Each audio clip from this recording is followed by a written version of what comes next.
Hi, my name's Cora Lincoln. My story is the least interesting thing about me. My executive summary: I'm a lesbian, but my orientation is less than who I am. Growing up, my community was open and accepting of queer individuals. Even when I came out, it was always second to my personality. However, as I grew older, I quickly realized how those in the queer community are only seen for their orientation. Specifically, when I had a homophobic run-in with a fellow classmate, my eyes were open to the way I perceived myself and how others perceive me.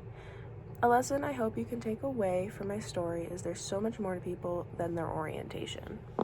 Throughout my life, I have been subjected to a multitude of homophobic actions, like many in the queer community. Growing up in Colorado, the amount of discrimination surrounding me was less than other areas in the world. However, what I did experience will forever be with me. In high school, I got my first girlfriend. The first time we were heckled, we were on a date downtown. It was a lovely Saturday, and we were enjoying the scenery and weather. A man on a bike rode by us and angrily shouted about us holding hands.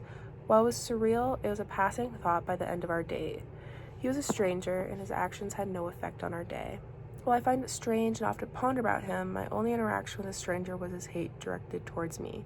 In turn, it was easy to hate him back. We had a couple of similar instances down the line, and it became an expected occasional consequence of being in public together.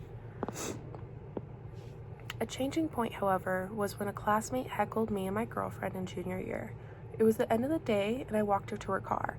Before I knew it, 2 cars boxed us in, they rolled down their windows and threw taunts and insults at us. The driver was Lucy, a girl who I sat next to in multiple classes.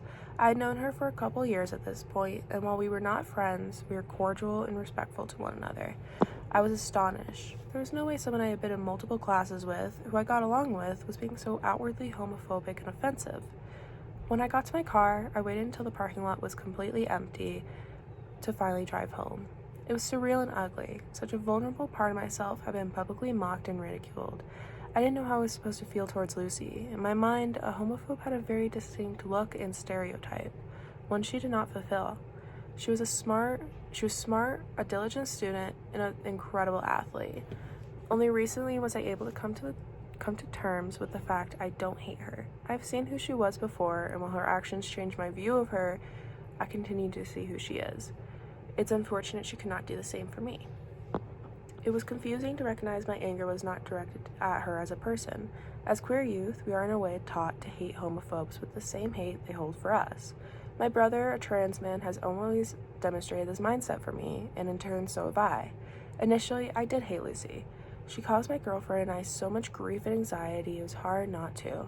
However, if I hate her with the same hate she has for me, I am no better than she is. In reality, I hate her actions, but she is more than her actions. Now, I can say with confidence, if given the opportunity, I would befriend her. Her actions show me my value as a person, rather than my orientation. Thanks to her, I view myself differently. Sometimes we can get too caught up in what we identify as, instead of looking at what we give to the world.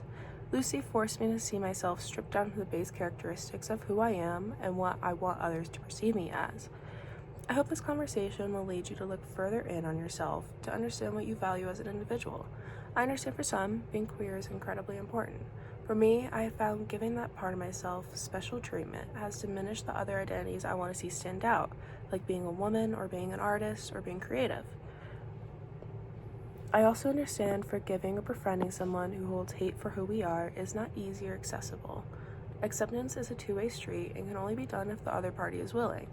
Additionally, with the amount of vulnerability this topic holds, it's often harmful for us as queer people, not only mentally, but physically as well.